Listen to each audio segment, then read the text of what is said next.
जहाँ से scene start होता है, जहाँ पे सोफ़िया ने उस चोर को पकड़ लिया था, उसके ऊपर चढ़ चुकी थी और उसके बाद थोड़ी बहुत रियलाइज़ करती है कि ये मैंने क्या कर दिया? क्या सब कुछ जैसा मैंने सोचा था वैसे हो रहा है? इसे मुझे तो भागना नहीं चाहिए था, यहाँ पे किसी और को आना चाहिए था यहाँ पे। तभी उसे थोड़ा पसीना आने लग जाता है और जो चोर ने पता नहीं था उसने चोरी किया था कि नहीं, मुझे तो पर्स उसके हाथ में दिखा था, शायद उसने पाउच चोरी किया था। तो गोल्ड कॉइन जो होते हैं वो फर्श पे गिर चुका होता है।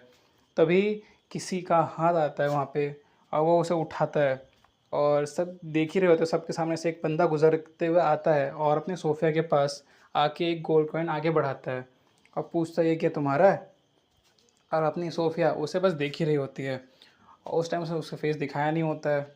तो फिर वो देखती है और वो बस खो जाती है, देखती है कि इतना प्यारा चेहरा और इतने प्यारे बाल और इतना प्यारा फिज़िक, पक्का ये लोगन है जो मैंने सोचा था, जिसके बारे में जो एडम के साथ वो दोनों रिलेशनशिप में आने वाले, इन दोनों को सोफिया सोच रही थी कि दोनों को मिलाने वाली थी, बट ऐसा कुछ हुआ नहीं और मैं ही आ गई इन दोनों के बीच में। तभी अपना लोगन बीच में आके बोलता है क्या तुम ठीक हो? और अपनी सोफिया पागलों की तरह उसके ऊपर चढ़ी हुई है, अभी तो उतरी नहीं है वो बेचारी, सोच ही रही है सब कुछ। और इतने बीच में सोफिया को थोड़ी शर्म आती है और थोड़ा उठ ही रही होती है और लोगन हाथ अपना आगे बढ़ाता है उसको पकड़ने के लिए। तभी अपना एडन आगे आता है और उन दोनों के बीच में आके बोलता है तुम दोनों क्या कर रहे हो? तभी अपने सोफिया उठती है और बताती है एडम इससे मिलो, ये लोगन है। और इन दोनों के बीच में जो अपना एडम होता है वो अपने लोगन को ताड़ रहा होता है काफ़ी ही प्यार से और ये देख के अपनी सोफिया बोल रही होती है कि तुम क्या मतलब ताड़ भी रहे हो तो थोड़ा प्यार से ताड़ो ना, कि ना पता ना चले, तुम ऐसे ताड़ोगे तो किसी के पास चलेगा तुम उसे ताड़ रहे हो। ये सोच के और फिर एडम सोचता है कि हाँ ये है, दिखने में बंदा हैंडसम है, अपना लोगन हैंडसम भी होता है तो काफ़ी हैंडसम रहता है। तो लोगन से थोड़ा भाव देता है, उसे पूछता है नाइस टू मीट यू बोलता है। तो अपना जो लोगन होता है नॉर्मली बोलता है हेलो करके, बस बोलता है, ज़्यादा रिएक्शन नहीं देता। बट उसका सारा फोकस तो अपनी सोफिया पे होता है, पता नहीं क्यों। फिर तभी अपने एडम को थोड़ा फील होता है, उसे बुरा लगता है कि पहली बार किसी ने उसे ऐसा फील कराया है डाउन। तो ये सब उसे थोड़ा बुरा भी लगता है। और तभी अपना जो लोगन होता है वो बोलता है कि मैंने तुम्हें नोटिस किया। तो सोफिया थोड़ी सोचती रहती क्या मुझे नोटिस किया? तो वो बताता है, अपना लोगन बता रहा होता है कि जब मैं मार्केट में था, मेरा नज़र पूरे मार्केट में था, बस मुझे तुम ही दिखी चोर को पकड़ते हुए। तो मेरा ध्यान तुम दोनों पे ऊपर ही गया था पहले पहले, जो कि तुम दोनों काफ़ी सुंदर थे। और उसके बाद जब सोफिया उस लड़की के पीछे दौड़ रही थी, जो चोर था उसके पीछे, तो मेरा ध्यान सारा इस पे चला गया था। और तभी वो अपने सोफिया से पूछता है कि तुम कौन हो, तुम्हारा नाम क्या है? तब बीच में आके अपना एडम गुस्से में आके बोलता है कि तुम होते कौन हो उसे इतना इंट्रोगेट करने वाले? हाँ वो मेरी गार्ड है। ऐसा बोल के वो पीछे खींच लेता अपना एडम गुस्से से। और ऐसे ये सब देख रही होती है सीन और फिर वहाँ से लोगन हंसते हुए बोलता है कम से कम अच्छे से अलविदा तो कर दिया करो, ऐसा बोलता है। और उसमें अपनी सोफिया होती है, जलाने वाला काम करती है, वो प्यार से बोलती है ठीक है कभी और मिलेंगे। और उसी में अपना एडम जल्ला भुला हुआ बेचारा प्यार से बोलता है कि उसे वे मत करो, इतना भाव क्यों दे रही हो? फिर तभी अपनी सोफिया बोलती है कि चलो ठीक है बाद में मिलते हैं।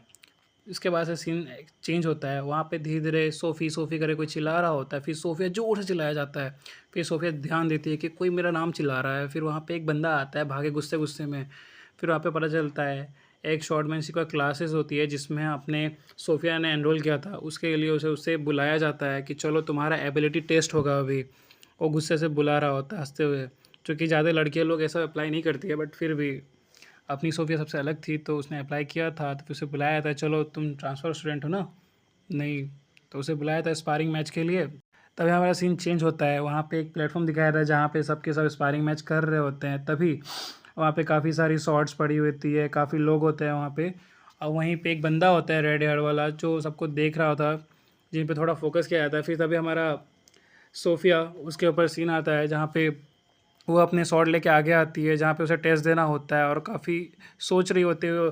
उसका सारा ध्यान उसकी बातों पे रहता है, जो उसे पहले जो भी हुआ था, जो उसने सोचा था कुछ भी ऐसा नहीं हुआ। पॉकेट मारने वाले ने जो सोच के रखा था अगर वो पॉकेट मारेगा तो लोगन उसे आगे बचाएगा और एडन उसके साथ रिलेशनशिप में आ जाएगा, बट ऐसा कुछ हुआ नहीं। सब कुछ स्टोरी से बिल्कुल डिफरेंट हो रहा है और मैं शायद इसमें कुछ ज़्यादा इन्वॉल्व हो रही हूँ। और उसे अपने एडन के बारे में भी थोड़ा बुरा लग रहा होता है कि पहली बार उसे इतना बुरा लग रहा होगा कि किसी ने उसे अटेंशन नहीं दिया, वो भी बस मेरे कारण।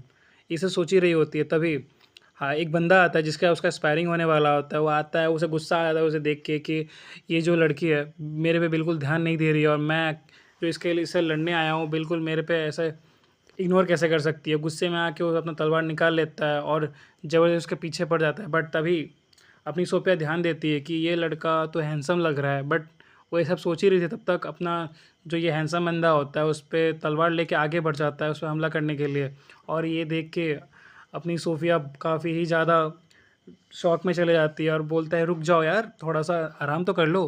तब तक वो बंदा अपना शॉट लेके उसके ऊपर चला चुका होता है और सोफिया बहुत मुश्किल से डॉज करती है और उसे ब्लॉक करने का ट्राई करती है। बट जब वो देखता है बंदा कि इस बंदी ने तो फटाक से इसे ब्लॉक कर लिया है और सोफिया काफ़ी ज़्यादा गुस्सा हो जाती है और गुस्से में वो अपना उसका शॉट साइड करने का ट्राई करती है। बट वो हल्का सा ट्राई करती है, बट उसका जो ये हल्का था बट उसके लिए वो लड़के के लिए बिल्कुल हल्का नहीं था। उसके हाथ से वो शॉट छूट जाता है और काफ़ी दूर जाके घुस जाता है कहीं पे। और बाकी सब शॉक हो जाते हैं जो भी वहाँ पे आसपास में कैफेटेरिया में थे, बाकी सब के सब शॉक में थे क्योंकि वो लड़की पहली बार आई थी और उसने एकदम जल्दी से उसे एक ही ब्लो में हरा दिया था। और सोफिया अपने ऊपर गिराते हुए उसे देख रही होती है और सोच रही होती है कि हैं ऐसे कैसे, मतलब कोई इतना कमज़ोर कैसे हो सकता है, एक बार में हार गया। ये देख के कोई एक बंदा बोल रहा होता है हैसल तुम इतने वीक कैसे हो सकते हो। और मुझे काफ़ी टाइम बाद कोई इंटरेस्टिंग वन दिखा यहाँ पे। तो वो दूसरा बंदा होता है वो रेड हेयर वाला जो मैंने पहले बताया था, वो भी आ जाता है उसे लड़ाई करने के लिए अपने सोफिया से। और वो बोलता है कि हाँ काफ़ी टाइम बाद कोई स्वॉर्डमैनशिप क्लब में यहाँ पे इतना अच्छा कोई प्रतिद्वंदी आया है जिसका नाम रेड हेयर का बंदा का नाम रिचर्ड होता है। और रिचर्ड को देख के अपनी सोफिया सोच रही होती है कि ये भी तो काफ़ी हैंडसम और ये भी तो कहीं मेन लीड तो नहीं है। फिर उसे याद था हाँ ये भी मेन लीड है। और तभी रिचर्ड उसे देखते हुए बोलता है चलो तुम मेरे साथ अभी लड़ाई करो। तो सोफिया मुंह खोलते हुए सीधा ना कर देती है और उसका मुंह बन जाता है और वो सारा गुस्सा उस दूसरे बंदे पे निकालने लग जाता है अपना रेड वाला बंदा कि ये सब तेरे कारण हुआ है। और तभी जो हैज़ल होता है वो उसे देख के बोले तू मुझे लेक्चर क्या सिखा रहा है। तो फिर दोनों में झगड़ा हो रहा होता है। ये देख के सोफिया को बहुत मज़ा आ रहा होता है, उसे कुछ अलग ही वाइब्स आ रही होती है। वो बोल रहा था इन दोनों को किस कर लेना चाहिए, पता नहीं क्यों उसे अलग ही मज़ा आ रहा होता है। जब वो देखती है कि दोनों में कुछ ज़्यादा ही झगड़ा चालू हो चुका है तो सोफिया दोनों के बीच में आती है, दोनों को मना करती है झगड़ा करने के लिए और बोलती है तुम दोनों दोस्त हो ना तो ऐसा झगड़ा क्यों कर रहे हो।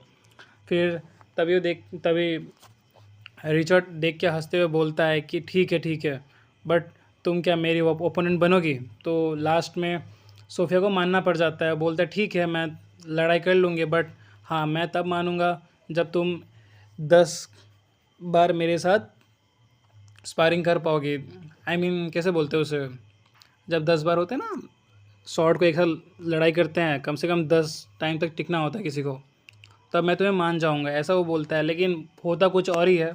अपनी सोफिया 10 छोड़ो पहली बार में बहुत ख़राब से कूटती है और सीधा डायरेक्ट उसका गला उला सब तोड़ ताड़ के घर भेज देती है, लाइक फुल्ली बेड रेस्ट पे भेज देती है। और तभी फिर भी अपना रिचर्ड हंसते हुए बोल रहा होता है कि तुम मेरी पक्की राइवल हो, ऐसा सोच रहा होता है। और वो सोचता है कि आज काफ़ी कुछ अलग ही मुझे फ़ील हुआ जो ऐसा कभी किसी के साथ फ़ील नहीं हुआ था। और ये सब सोच ही रहा होता है तभी हमारा सीन चेंज होता है और सोफिया पे आता है। और अपनी सोफिया रिचर्ड को तो छोड़ो उसका तो कुछ सोचती भी नहीं है, वो सोचते निकल जाते हैं कि हाँ जाने तो कोई भी था, आगे बढ़ जाती है।